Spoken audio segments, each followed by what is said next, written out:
בעזרת השם, לחוק ישראל ce matin, Louis Nishmat, Meir El-Keslassi, Bar Mesodi. La Gemara ce matin, Betsa, la page 15b. La Gemara va parler ce matin du concept qu'on appelle Eruv Tafshilim. Et la Gemara va expliquer le concept, qu'est-ce que c'est Eruv Tafshilim. Tout d'abord, dit la Gemara, Mena Hanemele, Amar Shmuel, Damar Kera, Zachor et Yom HaShabbat le Kadesho. La Torah dit, rappelle-toi du jour de Shabbat pour le sanctifier. Quand on dit rappelle-toi, ça veut dire qu'il y a un risque d'oubli. Est-ce que tu peux oublier Shabbat? Ça vient une fois par semaine. Pourquoi on dit Zachor et Yom HaShabbat le Kadesho? Dit la Gemara, Zochrehu me'acher sheba la'ashkicho. Il y a des situations où tu peux oublier le Shabbat. L'honneur du Shabbat, plutôt. C'est quelle situation? Où la fête, elle tombe jeudi, vendredi. Vendredi soir, la fête se termine et le Shabbat commence. Mais comme tu étais occupé de la fête jeudi et vendredi, tu fais plus attention à samedi. Et on va voir de quel niveau? Du niveau du manger, par exemple. Par exemple, la fête, tu as bien mangé, et là, tu as plus la force. Plus pour Shabbat, tu dis, je suis fatigué, je vais plus.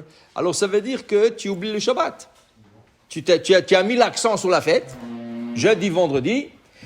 Selon Amar Rava il dit, pourquoi on dit Zachor et Yom Shabbat et Kadesho? Chez Kedesh Ivror Mana Yafa le Shabbat ou Mana Yafa le Yom Tov. Afin que, qu'on prépare de délicieux mets pour le Shabbat, mais des délicieux mets aussi pour Yom Tov. Qui veut dire, d'abord c'est Yom Tov. Jeudi, vendredi, c'est Yom Tov. Tu as préparé du bon manger. Mais n'oublie pas de préparer du bon manger pour le Shabbat. Alors, comment on fait pour ne pas oublier le Shabbat ou pour préparer pour le Shabbat? On fait ce qu'on appelle Eruv Tafshilim. Qu'est-ce que c'est Eruv Tafshilim? On n'a pas le droit de cuisiner d'un Yom Tov à un autre. Par exemple, jeudi, je ne peux pas cuisiner pour vendredi. Jeudi, c'est le premier jour de la fête. Vendredi, c'est le deuxième jour de la fête. Je n'ai pas le droit de cuisiner jeudi pour vendredi. Okay? Jeudi soir, je peux.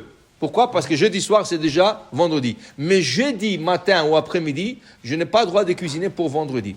Okay? Maintenant, si on ne peut pas faire d'un Yom Tov à un deuxième, à plus forte raison qu'on ne peut pas préparer du Yom Tov à Shabbat. Alors, quand la fête, elle tombe jeudi, vendredi, et vendredi soir, c'est Shabbat, tu as besoin de préparer ton Shabbat, là. Tu as besoin de faire le manger du Shabbat. Tu as besoin de préparer la dafina. Tu ne peux pas. Tu n'as pas le droit. Parce que c'est Yom Tov. Et Yom Tov ne peut pas préparer pour Shabbat. Tu ne peux pas commencer à préparer, mais tu peux terminer à préparer. Donc, si tu as commencé avant, tu peux terminer. Alors ça, c'est le concept de Iruv Tafshilim. Mais c'est Iruv, si on prend le mot littéralement. Iruv, les arev, mélange de mets. Mélange de plats. Qu'est-ce que tu mélanges? Tu mélanges le plat que tu as commencé à déjà cuisiner avec le plat que tu vas continuer à cuisiner. Ça veut dire, avant que la fête commence mercredi soir. Si la fête elle est jeudi, vendredi, alors la fête commence mercredi soir. Mercredi après-midi, tu prends des marmites de ta femme, un morceau ou de viande, ou de poulet, ou de poisson. 1, 2, 3. Okay? Il y en a qui prennent un œuf. Mais l'œuf, comme on a expliqué une fois déjà, l'œuf c'était à l'époque du Talmud où ils n'avaient pas de frigidaire. Alors il fallait choisir quelque chose qui ne va pas s'abîmer. Alors ils prenaient un œuf, parce qu'un œuf peut durer sans frigidaire. Mais en vérité, la beauté de la mitzvah, c'est de prendre quelque chose qui est cuit, poisson ou poulet ou viande. Tu prends ce morceau, avec un morceau, la Gemara ici elle dit, tu prends avec un challah. Là tu as à fouille. Tu as quelque chose qui a été cuit dans le four et tu as quelque chose qui a été cuisiné sur le feu. Et là, avec le 2, tu fais une bracha. C'est comme si tu viens de commencer à cuisiner pour Shabbat. Ceci est le début de la cuisson de Shabbat. Arrive vendredi matin, qu'est-ce qu'on fait? On termine. Parce qu'on a commencé déjà. Le plat que tu as préparé, c'était le début. Alors tu as le droit de terminer et là tu peux tout faire. Tu peux préparer les salades de Shabbat, tu peux préparer le manger de Shabbat, tu peux préparer la dafina de Shabbat, parce que tu as déjà commencé à tout préparer une fois que tu as fait le Eruv Tafshilim. Alors maintenant, la Gemara dit que le Eruv Tafshilim, pas besoin d'être beaucoup. Kazaït, même si tu as rien que la taille d'une olive, ça veut dire 30 grammes, c'est suffisant pour dire que tu as commencé et le reste, tu vas terminer. Alors maintenant, si c'est le cas, la Gemara rapporte une histoire qu'il y avait à Oussamia, il y avait ce aveugle, qu'il était dans Beth Midrash, et Shmuel est rentré dans Beth Midrash, il l'a vu en train de triste. Il dit, qu'est-ce que vous avez, monsieur? Pourquoi vous êtes Kvod Arav? Pourquoi vous êtes triste? Il a dit qu'il a oublié de faire Eruv Tafshilim, et c'était trop tard, il ne pouvait pas se reprendre. Shmuel a dit, il n'y a pas de problème. Moi, je fais Eruv Tafshilim, vous pouvez compter sur le mien. Et la Gemara rapporte ici qu'il y avait des rabbins qui faisaient les Eruv Tafshilim pour toute la ville. Par exemple, la Gemara dit que le père du Shmuel, il faisait le Eruv Tafshilim pour toute la ville de Naardaa, une grande ville à Babylone, Naardaa. Il disait que Rabbi Ami et Rabbi Assi faisaient le Eruv Tafshilim pour toute la ville de Tveria. Okay? Alors il lui a dit, Shmuel, oh, cet aveugle, ne soyez pas triste. Moi je fais le Eruv, comptez sur mon Eruv. Très bon.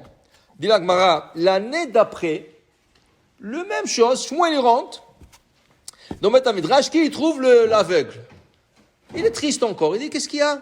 Il dit, j'ai oublié de faire le Eruv Tafshilim. Il dit, non, là vous exagérez.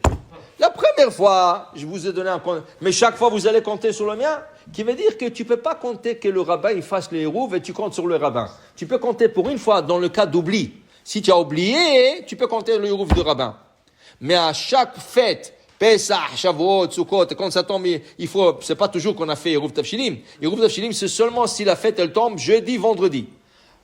À chaque fois, tu peux pas. Tu peux une fois, deux fois, mais pas chaque fois. C'est une mitzvah que chacun se fasse son propre Eruv Tafshilim et à la fin, on le mange. Quand on le mange pendant le Shabbat, dans la Souda Shlishit. Ou à midi, le Shabbat, Ken. Pourquoi? On a fait une mitzvah. On complète avec une autre mitzvah, faire le motzi sur le challah qu'on a réservé pour le Eruv Tafshilim, on fait une autre mitzvah pour la manger, pour ne pas jeter. Il arrive plusieurs fois que les gens oublient, parce qu'ils le mettent au frigidaire pour le garder, et tu oublies, Ken?